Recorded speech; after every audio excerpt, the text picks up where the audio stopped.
What's happening, boxing fans, man? It's another little quick one, right quick, man.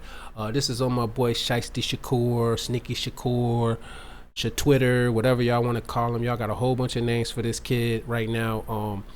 He's under pressure for this fight with Santos. I went back and watched the fight again, y'all. You know what I'm saying? After Devin Haney's great performance, I just went back to watch Shakur again to give him another opportunity.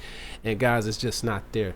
I want you guys to listen to this. This is something that I heard in the corner while I was watching the fight. And I'm not going to play everything. I'm going to play just a little small, tiny clip. Y'all know how it gets on here. But just listen to this. Stop going straight back, okay?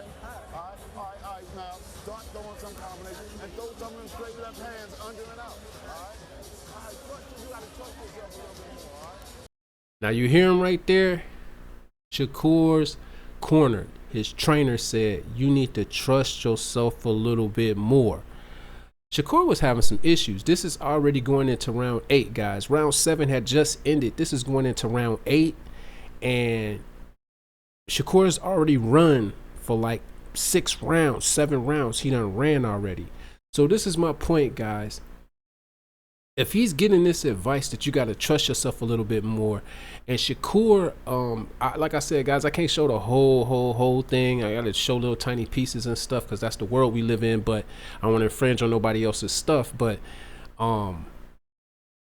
Shakur, if he's this great fighter and all this that you guys say he is, and yes, everybody does need their corner, but Shakur ran for 7 rounds. What were they telling him for those first 7 rounds?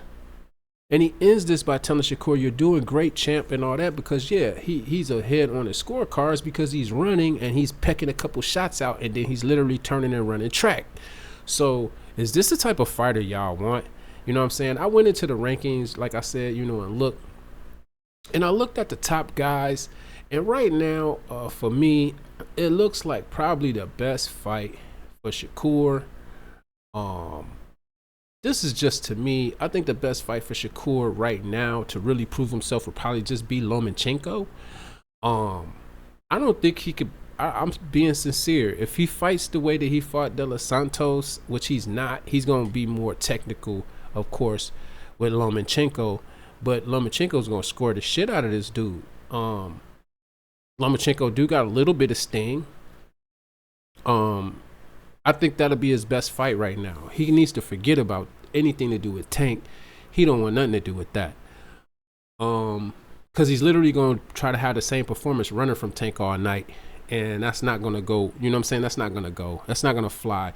When fans pay that much money as they pay, the ignorant amounts of money that they charge for a Tank fight, them fans are going to throw bottles at him. Them fans going, and I'm not trying to incite any violence or anything like that, guys. So don't take what I'm saying and say, yeah, that's exactly what we're going to do. What I'm saying is that I could see something like that going down if he pulled this type of performance against somebody like Tank. Okay. I think that's his next best fight, man. 135 division actually is got some good fighters in it. But it's getting boring because the top talent won't fight each other. They sit there and they, you know what I'm saying, they trash talk on the internet. Y'all talk too much. Y'all, as boxers, I don't ever remember like Roberto Duran and all these guys. You know, we didn't have no Twitters and all that. So you just got to say the little stuff you said in your interviews and stuff like that. But they wasn't always just checking for, you know what I mean? You didn't have the papers. You didn't have YouTube channels and people constantly pressing your buttons. And I think a lot of these channels need to quit doing that. And maybe these fighters would get the hell offline and actually start performing better. Shakur need to put his phone down. I done said this multiple times, bro. This dude is so worried about who is saying something online. Like, this dude got out of this fight. Soon as he got out the fight, by the time he got to the press conference, he was already talking about what people was saying. Like, I'm telling y'all, this dude don't want nothing to do with no Tank. This dude don't want nothing to do with Devin. I think he called Devin out knowing Devin was finna move around. I think Tank does the same thing, though. I'm not finna give him a pass neither. Tank seems like he only starts shooting at somebody when they get in their own lane and their own clout and his name's not involved or nothing, and they getting attention. He starts getting attention deficit disorder, and then this dude got to start posting just goofy shit. You know what I'm saying? Emojis and, like, come on, bro. Are you so not intelligent? And I don't want to down nobody for a lack of education, but if that is the case, you got all this money, get educated, bro. You do terrible interviews, like one of the most terrible interview boxers that I've ever seen.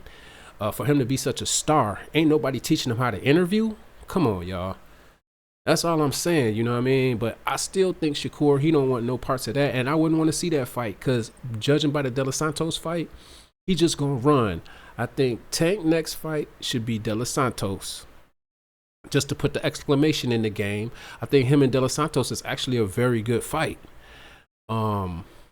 And I think Shakur should fight. Like I said, the best thing I see is like Lomachenko, like being real. Even George Kambosos or somebody will come fight you now. I know he'll beat Kambosos, but it might be a better fight than we think now. I mean, now that we seen how he gets shook from somebody with a little sting, and Kambosos ain't no super power puncher, but he got a little sting.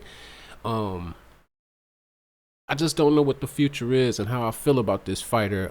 Then he tries to abandon his quote blackness, and y'all know I hate that word, man. But he tries to like deny that he's part of traditional our culture over here, even though he talking about he from Puerto Rico. Puerto Rico ain't nothing but part of our. It's the same thing. The same people. Look how close that place is. During ancient times, I've done my research and my history. They're us, the same people. They just was conquered by the Spaniards. And so that's why they're a Spanish speaking nation. Like, come on, y'all. Let's get it together around here. Stop being stupid. Shakur trying to sell himself as a Spanish fighter to get Spanish fans. Because Spanish, and this is just being real, because a lot of times the Spanish fans, like when they really back their fighters, they don't care how much they suck. They don't care what type of movements they make. They just still back them. And I think that's what Shakur trying to get. He trying to get that type of backing. But even the Spanish guys are looking at Shakur like, nah, you went against De Los Santos and you ran. You played track star, bro. Like I said, Shakur should fight Lomachenko next. Tank should fight De Los Santos. They need to stop saying anything about Devin.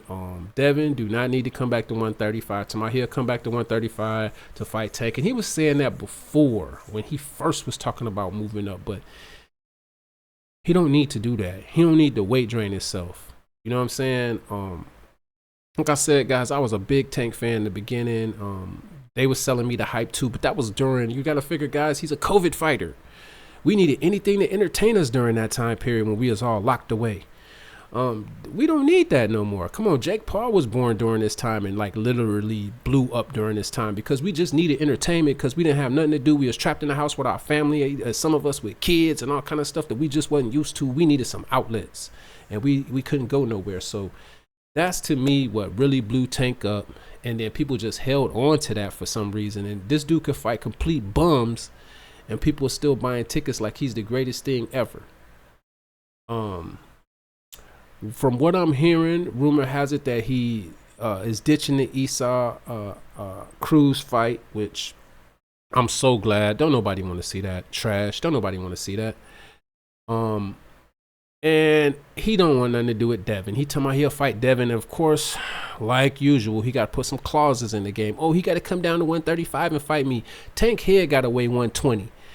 So it can't be that hard for him to make 140. He fought Mario Barrios, he was like 140.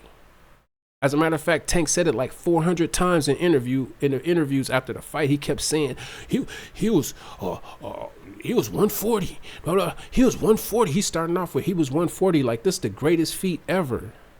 Dude, it's 5 pounds. Like I said, it'll be a lot easier for Tank to move up 5 pounds and maintain over, and he know, over Devin Haney coming back down because Devin already was a big 135.